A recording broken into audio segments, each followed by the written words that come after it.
The Embassy of Rwanda in Tanzania had an interaction with Rwandans in Tanzania in regards to the 26th commemoration of the genocide against the Tutsi.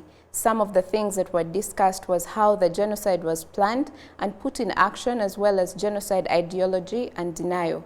It was conducted by the Executive Secretary of CNLG, Dr. Bizimana Jean Damascene, via WebEx. Tonight, we are joined by the Ambassador of Rwanda to Tanzania, Ambassador Charles Karamba, speaking to us from Tanzania. Thank you so much for joining us today, Ambassador.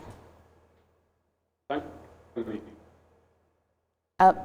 Please take us through today's activities of the 26th commemoration of the genocide against the Tutsi and what the main focus points were.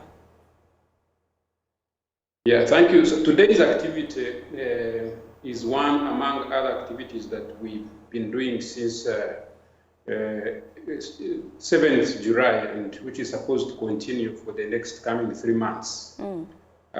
Today we were privileged to have Dr. Bizimana, the Executive Secretary of CNLG, taking us through a theme or a topic to do with planning, conduct, execution of genocide against the Tutsi.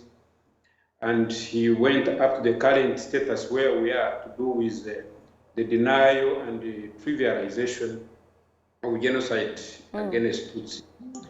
He went on, of course, to take us through where all this comes from, which was, of course, as a result of bad leadership of post-colonial leadership, which was basically an inept leadership, divisive, and lacking in vision for the nation.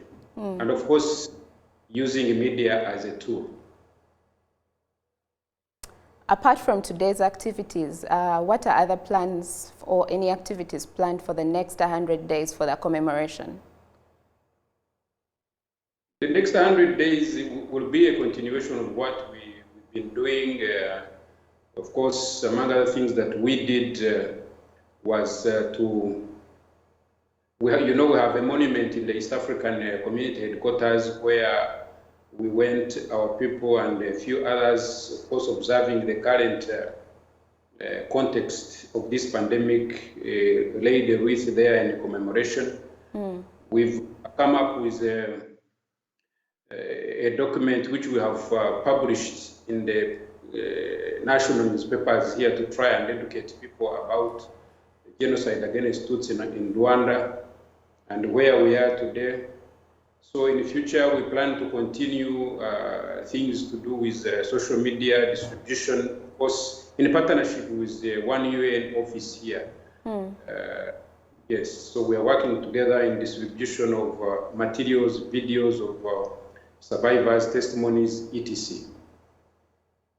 Ambassador, what is the embassy doing to fight against genocide ideology and denial? And what is the contribution of such talks and dialogues in this fight? Such talks, of course, are very useful. Unfortunately, the context we are in today does not allow us to gather and concentrate together. So the more reason why we use this framework of virtual interaction. But at the same time, it has also got its own advantages because like today, we were very privileged to have a very good attendance and people were at home. So an individual with his family, we are trying to focus on the youth in as far as educating them about the history and the current denial. So the bigger the number of people that we have in terms of having youth on board, and of course, trying to target the diplomatic community here to take the message to their capitals, target the people we work with here in this country of our mission, Tanzanians.